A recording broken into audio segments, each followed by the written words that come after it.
Uloqda. Hikoya. Abdulla Qodiriy. Kecha dadamdan so'rab qo'yganim uchun bugun akam ham kerak emas borma degan jekirishini qilmadi. Choyni naridan beri ichib otxonaga yugurdim. Dadam bilan oyim oyog'ing 6, qo'ling 7 bo'lib qoldi-yu deb kulishib qoldilar. Qashlog'ichni oldim-da qora qashqamni yalang'ochlab, u yoq bu yog'ini qashlab chiqdim. Jonivor tipir-tipir qiladi, bosh chayqaydi, yer tepinadi, dum silkitadi. Shuning bilan mening ko'nglimga Xudo xohlasa kelasi yilga biror uloqlar chopayki, hamma meni Turg'un chavandoz deb atasin degan orzular tushadi. Ulug' hayitdagi hayitlikka oldirgan mo'g'ul egarcha bilan g'alaticha qilib toychamni egarladim. Tog'amga yalinib, yaltoqlanib oldirgan o'ris yuganni artib surtib soldim-da, o'zim chetroqdan turib kam ko'stini kuzatdim. Quyushqoni ham o'rnida, egar ham yaxshi qo'ngan, qorinbog'i ham jips, yugan ham to'ralarnikidek. Lekin umuldirg'ining yo'qligi biroz ko'nglimni g'ash qildi. Anchagina o'ylab turganimdan keyin akamning yugan uchun asrab qo'ygan qayishi esimga tushib, sekingina yerto'ladan haligi qayishni olib chiqib, umuldiriq yasadim. Endi toycham juda ham gijinglab, xuddi to'ralarnikidek bo'lib ketdi. U yoq bu yog'ini supurgandan keyin ustunga qantarib qo'ydim. Endi qoldi oq jujuncha kamzulimni, o'rischa shimni, amirkon etikni, baxmal to'ppini kiyish. Ana shundan keyin otga minsak chin to'racha bo'lamiz-da. Oyimning bir qiziq odati bor. Har qachon yangiroq kiyim kiymoqchi bo'lsam, ko'zini ola-kula qilib, qaqshag'ir kirt qilasan, to'y-po'yga borganda kiyarsan deb qarg'ay boshlaydi. Ozgina shayton yig'isi qilmaguningcha ish o'nglanmaydi. Bu gal ham o'shandoq yig'idan qilib olganimdan keyin kiyimlarimni kiyib, shohi qiyiqchamni belimga bog'lab oldim. Oyimga bildirmasdan sekingina uyga kirib, dadamning kumush chopqon qamchisini ichimga tiqib, tashqariga chiqdim. Xizmatchi go'sht keltirib turgan ekan. Otxonadagi qora qashqani ko'chaga chiqarib turishga buyurib, go'shtni oyimga kirgizib berdim-da, tashqariga qarab chopdim. Oyim orqamdan kiyimlaringni kir qilma, toyingni qattiq choptirma, uloqchilar orasiga kirib biror hodisaga yo'liqma, o'rtoqlaring bilan bir chetda turib tomosha qil deb javrab qoldi. Xizmatchidan otni olib mindim. To'nimning etaklarini yig'ishtirib, qashqachamning choviga 1-2 qamchi bergan edim, jonivor shataloq otib ketdi. Xizmatchining ha barakalla, chavandoz degan tovushini eshitib, qattiqroq qamchilab edim, jonivor qashqacham ko'tarib ketayozdi. Chuqur ariqdan toyimni sug'orib chiqayotganimda bir to'da uloqchi chavandozlar uchrab qoldilar. Ularning ba'zilari akamning o'rtoqlari edilar. Men bilan so'rashdilar. Ulardan biri akamning qayerdaligini so'ragan edi, men ertalab uloqqa ketganligini aytdim. Bizning Mahkamboy uloqqa juda ham ishqibozda, dedi haligi. Yo'l bo'lsin boyvachcha deb so'radi mendan yana biri. Men uyalinqiradim. Uloqqa dedim.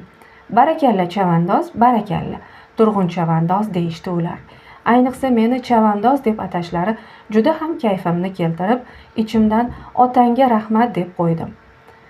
Biz bir durkum otliq boramiz. Jonivor toycham boshqa otlardan qolishmaydi va goho ularning otlaridan o'tib ham ketadi. Toycham o'ta qolsa, otingiz juda ham yo'rg'a ekanda, boyvachcha deb menga piching otishadilar. Har kim har narsadan bahs qiladi.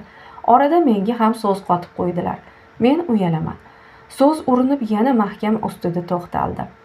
Shu choqqacha ko'p uloqchi ko'rdim, lekin mahkamdek uloqqa serzavqini ko'rmadim, dedi bittasi. Mahkam boyvachchaning ota-bobosi uloqchi bo'lib kelganda, dedi Sobir tegirmonchining o'g'li. Axir 12 yashar ukasini ko'rmaysizmi? Shu yoshidan uloq chopmoqchi. Bu so'zdan mening a'zoyi badanim jimirlashib ketdi va oz qoldiki kulib yuborsam. Dadam mahkamning bobosining uloq chopishini gapiraversa kishi hayron qoladi, dedi yana bir mo'ylovi shopdek yigit. 100-200 chavandoz ichidan yoppa-yolg'iz uloqni ajratib chiqar ekanda. U vaqtning odamini uloqning piri desangchi, dedi Sobir tegirmonchining o'g'li. Oting yaxshi va bilagingda kuch serob bo'lsa, sen ham uloqning piri bo'lasan, dedi yana biri. Men bobomning maqtovini eshitib, kekkayib bormoqdaman.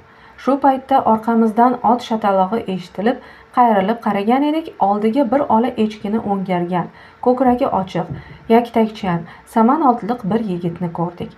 U bizga yetib to'xtadi va hamma bilan ot ustida turib so'rashdi. Bu hafta yordamlashasizda karvon, dedi kulimsirab To'g'on aka. Ha, bo'lmasamchi, sizdek og'aynilarga ko'maklashmasam bo'ladimi, dedi haligi yigit va to'zimsizlandi. Qani, ildamroq yuringlar. Yigit bilan birgalashib ketdik. Biroz borgach bizning otimizning oyog'i bilan chavandoz yigitning sabri tugadi shekilli, otiga birdan shartillatib qamchi berdi va qushdek uchib ketdi. Biz faqat uning men tezroq boray degan so'zini eshitib qoldik. Endi so'z haligi chavandozning oti to'g'risida boshlandi.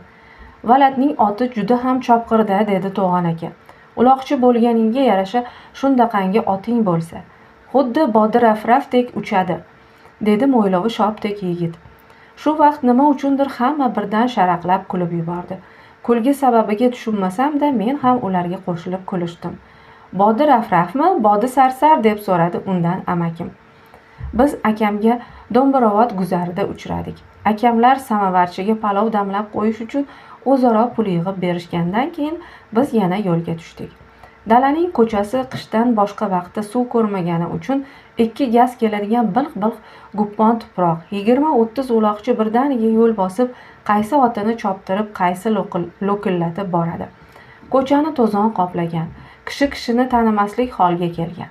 Men bo'lsam uyga qaytib borganimda kiyimlaringni pes qilibsan deb oyimning qarg'ishidan qo'rqib boraman.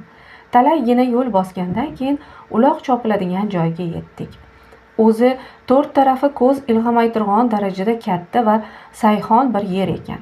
Bu joyga juda ko'p xalq yig'ilgan. Bundagi uloqchi otliqlar bilan tomoshachi yayovlarning had hisobi yo'q. Katta sadaqayrag'ochning tagida 2 ta bordondek samovarga o'tin qalab qaynatadilar. Undan nariroqda 1-2 kishi 3-4 qop bodringni bir-birisiga tirab qo'yib, Mirza Qiron bodiring, kasr kusur bodiring deb maqtashadilar. Akamlar sadaning ostiga, samovarchining palosiga otdan qo'ndilar. Kun qizig'ida turish qiyin bo'lgani uchun men ham toycham bilan sadaqayrag'ochning bir bag'riga borib turdim. Tevarakdagi kishilar bir menga va bir toychamga qaraydilar. Men uyalib toychamning yo'lini tarayman. Tevaragimdagi kishilar orasida vag'ir-vug'ir gap, to'zimsizlanib uloqning boshlanishini kutadilar. Birisi bugun uloq qizimaydi desa, ikkinchisi bekor aytibsan, bugun uloq juda ham qiziydi. Chunki Salim bilan Murod chavandozlar kelar emish deydi. Yana biri ha, agar Salim kelsa uloq juda ham qizir ekan desa, allakim Salimning oti qozoqqa ot, qamchi ko'tarmaydi. Hay desa bas deydi. Tag'in birov, ular 3 kishi edi. 2 yildan beri biri ko'rinmay qoldi. Yana o'shanisiga chavandoz bolasi bas kela olmas edi desa, yana allakim o'lma. Men ham shuni ko'pdan beri ko'rmayman. Girdug'imdan kelgan, yerdan bichib olgandek yigit-a. Balli, otangga rahmat. Xuddi o'sha yigit. Qancha so'roqlasam ham hech kimdan daragini bila olmadim. Shu yigitning ustida anchagina janjal bo'lib oldi. Biri o'lib ketgan desa, ikkinchisi tirik deb qichqiradi. Ularga yana birisi qarshi turib, ot bosgan, doktorxonada o'lgan deydi. So'firoq bir odam birovga yomon nafas qilmanglar degan edi. Allaqaysi kishi o'lsa o'lgandir, bunga nima janjal deb qo'ydi. Tag'in birov bekor ham o'ltiribmizda deb kuldi. Yana sirasi, tag'in shovqin-suron. Yana ha, tag'in yo'q. Bir kishining ana uloq keldi deb yuborishi bilan hamma tip-tinch bo'lib uloqqa qarab qoldi. Yana birozdan keyin ulog'i yosh ekan, yaxshi chavandozga uchurvoq ham bo'lmaydi. Shunisi tuzuk, shunisi degan janjal boshlagan ham edi. Maydonga 2 chavandozning ot o'ynatib kirishi hammaning tovushini o'chirib qo'ydi va sekin-sekin Salim chavandoz, Murod chavandoz degan shivirlashishlar eshitilib qoldi. Qorasi Salimmi, cho'tiri? Salimning bilagi kuchlikka o'xshaydi. Chavandozlarning birisi ko'k chovkar va ikkinchisi ola otga mingan bahaybat chapani yigitlar edilar. Bular kelgandan keyin xalq chidamsizlanib qoldi. Ana endi chin uloq ko'rasan deyishadilar. Bugun qiyomat ulog'i bo'lar ekan deb boshlarini chayqatib qo'yadilar. Murodning otini ko'r, xuddi qanoti borga o'xshaydi. Ko'k chovkarni aytasanmi, to'ruqnimi? Har ikkalasiga ot yemaydi. Ikkovi ham yaxshi zot. Yetmaydi, ikkovi ham yaxshi zot. Qulog'i chimirilgan ot chopqir bo'ladi. Quloqda gap yo'q, gap zotda. Yo'q, Serkishnovda o'zim sinab ko'rdim. Qora ot chopqir bo'ladi deganlar. Qorasi yaxshi. Qorasi. Dadam rahmatlik ot olganda tuyog'iga diqqat qilar edi. Gap tuyoqda. bahslashadilar. Har kim o'z yonidagi bilan talashadi. Men ham shu to'g'rida o'ylab, ularning aytgan nishonlarini qora qashqamdan qidirib topsam, suyunib, topmasam kuyunib turaman. Mahallamizdagi o'rtoqlarimdan Nurxon, Haydar Soqov, Shokir Mishqilar ham otlarini lo'kullatib kelib qoldilar. Biz to'rtovimiz otlarimizni qator qo'yib, uyoq-buyoqdan gaplashib turdik. Nurxon dadasidan ola yo'rg'ani so'raganda qilgan bahonasini aytib kuladi. Haydar Soqov saman otining yo'lda Shokir Mishqining baytaliga qarab kishnaganini aytib, Shokirni masxara qiladi. Kulishamiz. Shokir bo'lsa burnini torta-torta uyalib ketdim. Bundan so'g'in biya minmayman deb qizarib bozardi. Otimning umuldirig'iga ularning havaslari kelib, bahosini so'rashdilar. Men 15 tanga deb kumush qamchini ham ko'rsinlar uchun o'ynagan simon egarning qoshiga taq-taq urib qo'yaman. Ular qani kumushmi deb qamchimni qo'limdan olib ko'radilar. Men sekingina boshimni qimirlatib, o'zimda allanima sezinaman. Ularning otlariga, o'zimnikiga, kiyimlariga, kiyimimga qarab o'zimni ulardan allaqancha yuqorida ko'raman. Haydar Soqov tutula kelinglar bir choptiraylik dedi. Nurxon ko'nmasa ham tortib olib ketishdi. Ularning orqasidan Shokir ham baytalini yugurtirdi. Chidab turib bo'lmas ekan. Ular orqasidan toychamga bir qamchi berib yuborgan edim. Jonivor 2 yamlab bir yutib 10 odamda ularni yo'lda qoldirib ketdi. Anchagina uzoqlashganimdan so'ng orqamdagilarga qaragan edim. Hammaning ko'zida men ekanman. Yana qattiqroq haydadim. Qirning bir chekkasiga borib otimni to'xtatdim. Talay vaqtdan keyin ular otlarini lo'killatishib yonimga yetdilar. Bu yerda otlarimizning chopqirligi to'g'risida so'zlashdik. Nurxon otining chopmasligining akasining issiq holda suv berganini sabab qilib ko'rsatdi. Haydar Soqov bo'lsa Eson Ko'knorining o'g'lini so'ka bozorga un uchun borayotganimda bexos tom boshidan guvala tashlab yubordi. Shundan beri qamchi bilan 100 ming ursang ham jonivor qulog'ini chimirib, hurkib turaveradi dedi. Mening qashqacham to'g'risida Haydar aytadi. Sening deydi, otingga hech ot bolasi yetmaydi deydi. Nurxon aytadi. Otdan sening baxting bor ekan, lekin deydi. Yem xashakni o'zing ber. Xizmatkorga ishonsang, otingni buzib qo'yadi.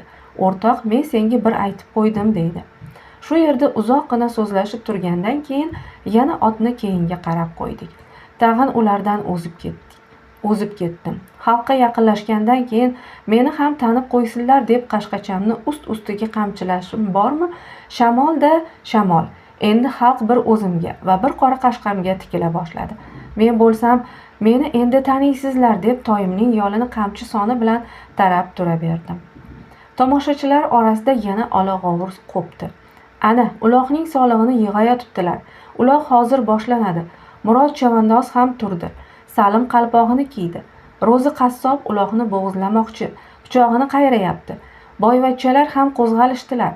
Salim choponini yechmoqchiga o'xshaydi. Hay barakalla shovvozlar. O'rtoqlarim bilan men ham uloqning tezroq boshlanishini kutmoqdamiz. Chavandozlarning qaysisi to'nini yechmoqda, ba'zisi otining ayilini tortmoqda va qaysi birovlar uloqning solig'ini bermoqda edilar. Akam ham shohi sallasi bilan beqasam to'nini menga berib, o'zi o'rtaga ot o'ynatib ketdi. Uloqchilar birin-sirin o'rtaga g'uj bo'lib boshlagan bo'lsalar ham hanuz uloq o'rtaga kirmagan edi. Hamma tomoshachilar sabrsizlanib, shu topgacha tuya bo'g'izlasa ham bo'lar edi.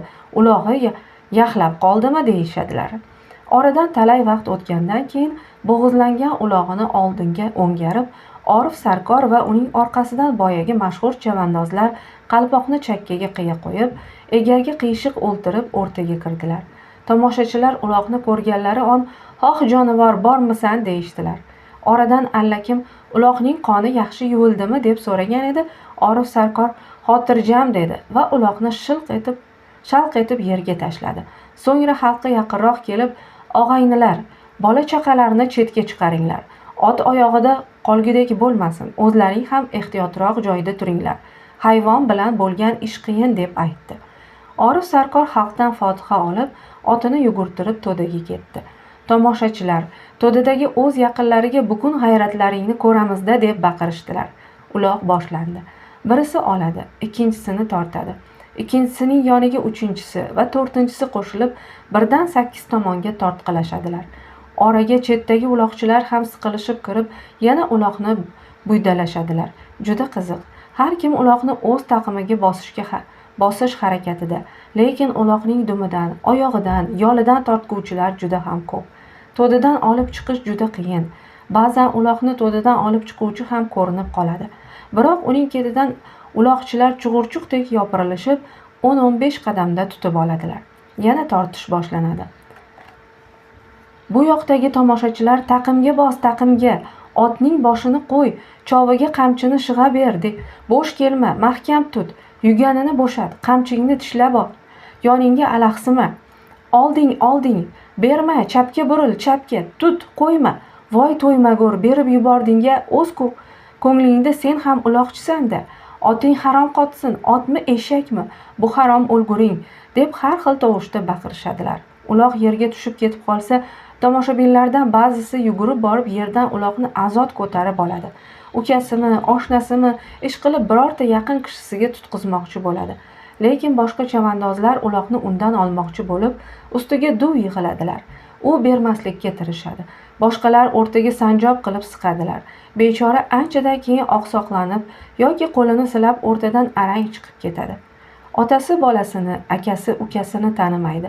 Chang to'zon, terlangan, pishilgan har kim uloqni taqimiga bosish qayg'usida. Bosh yorilib, ko'z chiqqan bilan, otdan yiqilib qo'li singan bilan parvoyi falak. Ishqilib uloqni taqimga bosilsa bo'ldi. Taqimga bosish o'zi juda ham nashalikda. Lekin taqimga bosish har kimga ham muyassar bo'lavermaydi. Taqimga ko'proq bosuvchilar boyagi chavandozlar.